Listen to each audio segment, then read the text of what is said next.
Oi, bem-vindos a mais um Se Liga na Educação. Eu sou a professora Ziza, sua professora de Geografia. Junto conosco teremos a intérprete Fabiana. Oi, Fabiana. Muito bem. Então vamos lá. Na aula de hoje falaremos sobre a Antártica e a América Andina, referente ao PET 4 do 8º ano, das semanas 1 e 2. Já que estamos começando o 4º bimestre, vamos fechar com chave de ouro o nosso ano, com bastante estudo, acompanhando direitinho as aulas do seu professor e aqui conosco. E vamos à sequência também das nossas aulas na programação. Hoje falaremos sobre a Antártica e a América Andina. Dia 16 de novembro falaremos sobre a Amazônia do continente americano, não é só do Brasil, do continente. Dia 23 de novembro, América Central. E dia 14 de dezembro, América Latina, no sentido político, cultural e econômico. Teremos duas habilidades como referência na aula de hoje. Primeiro, analisar o papel ambiental e territorial da Antártica no contexto geopolítico, sua relevância para os países da América do Sul e o seu valor como área destinada à pesquisa e à compreensão do ambiente global. E, além disso, identificar paisagens da América Latina e associá-las por meio da cartografia aos diferentes povos da região, com base em aspectos da geomorfologia, biogeografia e da climatologia. Então, para começar, vamos também vamos compreender a relevância política, ambiental e científica do continente Antártica e compreender os aspectos físicos, políticos e culturais da região da América Andina. Para começar, vamos a partir do continente Antártica.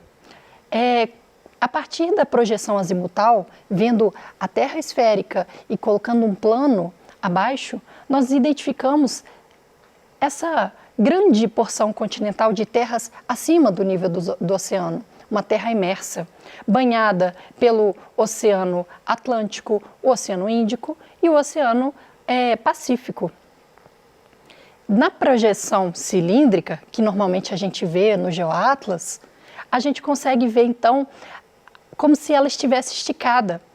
Assim, nós conseguimos ver a Antártica nessa extensão toda. O que antes a gente vê ela toda enroladinha, aqui a gente vê fazendo fronteira então com o Oceano Pacífico, Índico, Atlântico e o Pacífico novamente. E um outro aspecto que também é importante a gente notar, que ela está oposta com relação ao Oceano Glacial Ártico.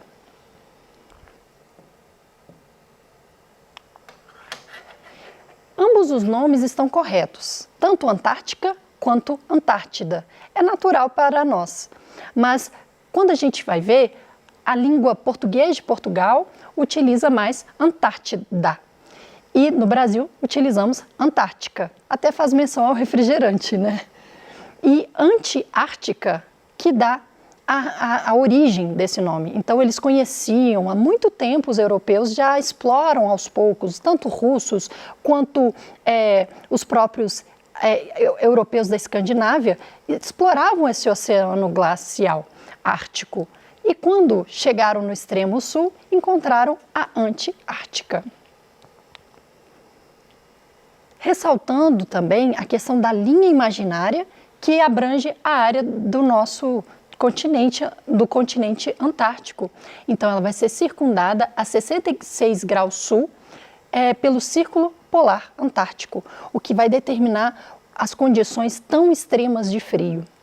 E possui clima polar, o clima glacial e também clima desértico.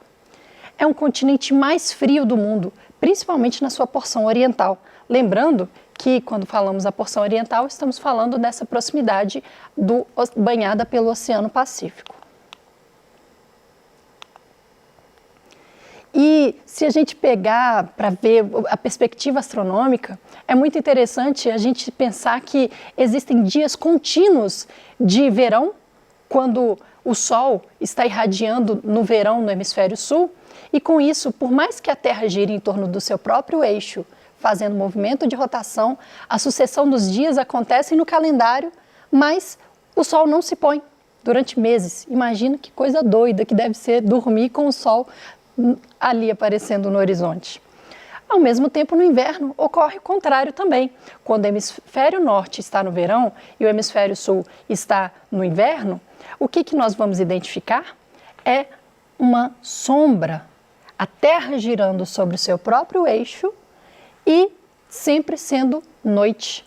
Então, nós temos o sol da meia-noite a sul e noites contínuas no hemisfério sul, a depender da estação.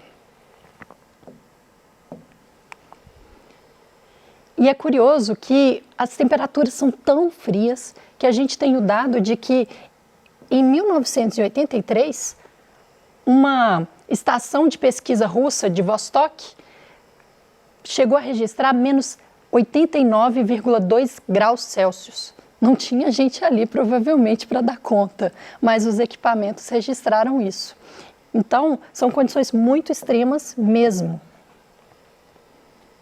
E aqui nós temos o ponto extremo sul mesmo do planeta, onde o ímã vai apontar. Você chegou no sul, né? E então é muito próximo desse polo sul.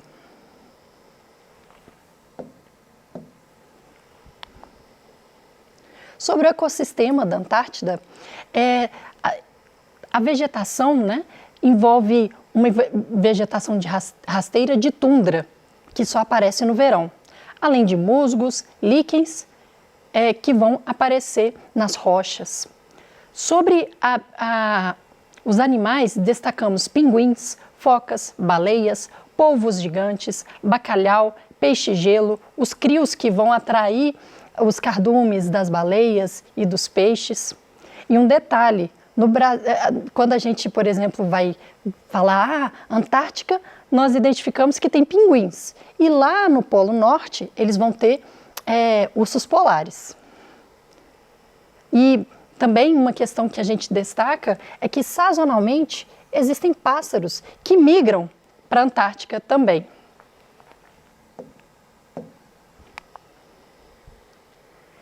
E por mais que a gente tenha pessoas que estejam indo para a Antártica para estudar, fazer suas pesquisas científicas, não tem registro de arqueológicos de um povo tradicional na Antártica. Então, em 1959, vendo que existiam países que tentavam territorializar, tomar posse e dizer esse território pertence a mim, essas guerras, né? Não existiram guerras de fato, mas essas questões de domínio ficaram decididas em 1959 que oficialmente ela seria internacional, sem entidade política, sem fins, com fins pacíficos, sem fins lucrativos e científicos, para aproveitar as condições extremas dessa Antártica. E a população, ela ocupa temporariamente, imagina aquele frio lá da estação russa de menos 80 graus. E, então, eles sazonalmente também vão ir e voltar para a Antártica para os seus estudos. No inverno, então, a população fica baixíssima lá na Antártica, só aqueles cientistas que realmente não podem desgrudar da sua fonte de pesquisa. E o Brasil também tem a sua estação lá na Antártica, que é a Estação Comandante Ferraz. Em 1984, ela foi inaugurada, proporcionando pesquisas geológicas, biomarinhas, mas em 2012, infelizmente, aconteceu um incêndio que acabou prejudicando 70% de tudo que tinha na estação. Até mesmo militares tentando salvar também acabaram não sobrevivendo. Então, em 2020, felizmente, no ano passado, a gente teve o retorno dessa estação com uma estrutura nova, moderna e com mais laboratórios, que lá são desenvolvidos estudos de biologia, oceanografia, glaciologia, meteorologia, antropologia e farmacologia. Então, a própria Fiocruz também estuda dentro das estações da Antártida, fazendo levantamento de, por exemplo, seres vivos que não congelam. Então, como que a gente pode fazer isso dentro da farmacologia? E E, né, por que as pessoas estão querendo ir para a Antártida, né? Por que ela é tão visada? A sua localização é estratégica para instalações de bases militares e abastecimento de aeronaves. Além disso, ela possui reservas de minerais estratégicos como petróleo, urânio e ferro. As águas oceânicas também são ricas para a pesca comercial. Então, quando você pensar Antártida, ela tem sim possibilidade de obtenção de recursos e é muito importante então essa diplomacia para equilibrar a ambição de diferentes territórios e suas finalidades comerciais. E é muito importante a gente lembrar do efeito do aquecimento global nos nossos polos, com as calotas de gelo que, ao termos aumento das temperaturas médias do nosso planeta com o aquecimento global, nós vemos o derretimento das calotas polares, aumenta o nível dos oceanos e mais seres vivos adaptados para essas temperaturas médias. Existem, por exemplo, reprodução dos pinguins, eles procuram rochas em grandes elevações e chocam seus ovos. Se, por exemplo, uma calota derrete e tem contato com esse ovo ele não vai possibilitar o nascimento. Então, impede também até a reprodução desse ecossistema. E outra característica ambiental importante que temos que ficar atentos é com o uso de gases CFC, que aumenta o buraco da camada de ozônio. E quando nós vemos nos mapas, percebemos que a Antártida ela é um dos maiores alvos expostos ao buraco da camada de ozônio. Vamos falar um pouco de América Andina agora? Então, só um pouquinho. Essa fotografia, nós podemos destacar o Monte Aconcagua, o monte mais alto daqui da América do Sul. Da América não, do continente americano todo, na verdade, que tem 6.961 metros de altura. E é um grande desafio para pessoas que gostam de alpinismo. E, além disso, ele faz parte da Cordilheira dos Andes, que é o que nós vamos retratar a partir de agora. América Andina. Estamos falando, então, de uma região dentro do continente sul-americano, do ponto de vista cultural e do ponto de vista histórico, que existem características em comum em função desse grande dobramento que é a Cordilheira dos Andes. Então, destacamos, por exemplo, o Chile, a Bolívia, o Peru, o Equador, a Colômbia e Venezuela. Algumas teorias vão trazer a ideia de que a Argentina também vai fazer parte, mas Buenos Aires tem mais proximidade com o Cone Sul da América do Cone Sul, da América Latina. E se pararmos para ver a importância do Brasil na América do Sul, só o Chile e o Equador que não fazem fronteira diretamente com o Brasil. Então, é muito importante a gente pensar essa relação do Brasil com os países andinos. A Cordilheira dos Andes, então, esse marco físico natural da América, dessa porção sul da América Andina. E é banhada, então, pelo Oceano Pacífico, só com exceção aqui na Venezuela, que vai ser banhada pelo Oceano Atlântico, mas todos os países, eles são abrangidos pela grande altitude das montanhas. Quando a gente fala cordilheira, estamos dizendo, então, de um conjunto de montanhas. Um conjunto de montanhas é o que define uma cordilheira. Essas montanhas, elas são resultado de um dobramento, de um movimento de placas tectônicas, formado pelo encontro de movimento convergente, o encontro de placas tectônicas da placa de Nazca, em subducção com a placa da América do Sul. Esse mapa está meio diferente, né? Mas aqui eu destaco que aqui está a América do Sul. Então, a placa sul-americana, que está abrangendo essa área toda, inclusive o Brasil vai estar no meio dessa placa, que vai ter esse movimento convergente. E esse processo do choque das placas formam as montanhas e que já acontece há mais de 65 milhões de anos. Então, é um processo moderno, apesar de ser 65 milhões de anos.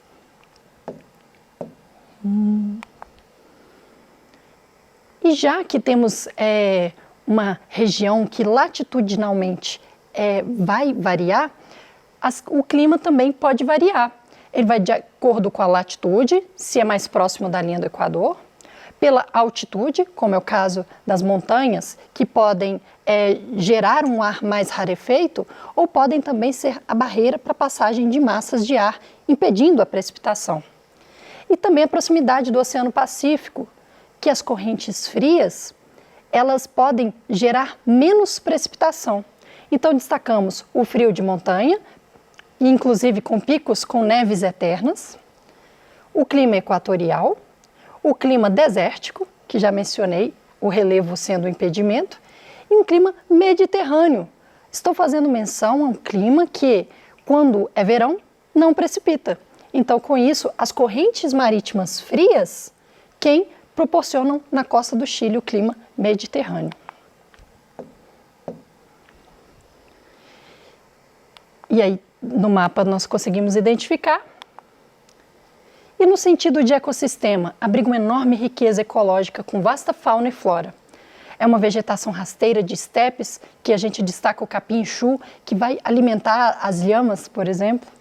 A folha de coca, que permite adaptação a grandes altitudes, entre outras ervas medicinais. Essa mesma folha de coca é que faz o refrigerante.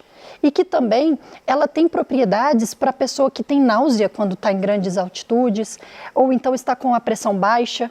É muito importante para essa adaptação. Existe um grande preconceito com relação à folha de coca, porque existe o subproduto da cocaína, que é uma droga.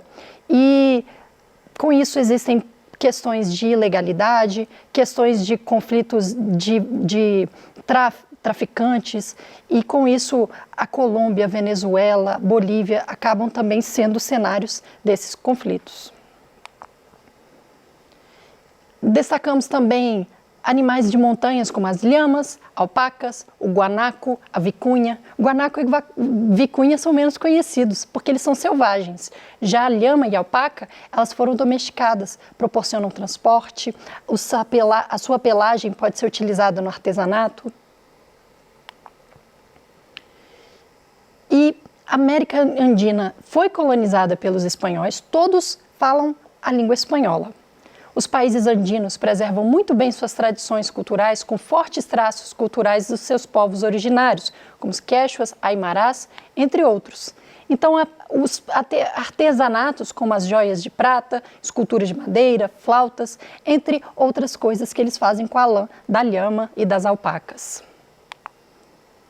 Esses povos tradicionais, eles são muito articulados politicamente pela demarcação de suas terras, cobrança política para apoio das suas produções agrícolas, artesanais, falam o seu idioma natural, o seu idioma tradicional e reproduzem suas tradições, religião. A própria imagem de Pachamama, a Mãe Terra, tem sido resgatada como conhecimento. A própria bandeira Huipala é um símbolo da unidade andina com todos esses países que preocupam com essas tradições e a partir do século XXI, Evo Morales foi o primeiro presidente de povos tradicionais, Aimará. Então, ele colocou como uma exigência que a bandeira da Bolívia também tivesse sempre do lado a bandeira do Huipala, que também vai participar das festividades e que tem todo um significado para cada cor, que possibilita a diversidade cultural e essas tradições. Os Andes também foram um importante cenário dos domínios do Império Inca. E a ruína de Machu Picchu é uma grande paisagem, motivo de muito turismo para busca do entendimento dessa cultura. Na aula de hoje, nós vimos que quais foram as principais características físicas e políticas da Antártica e da América Andina. Compreendemos a importância da unidade internacional visando a preservação da Antártica. E identificamos o papel da política e simbologias coletivas, como a bandeira que nós mencionamos, como importantes movimentos sociais pela resistência cultural. Essas são as nossas referências bibliográficas. E se você tiver curiosidades, também tem uns links bem legais aqui. E é isso. Eu sou a professora Ziza, eu agradeço a sua companhia e até a próxima!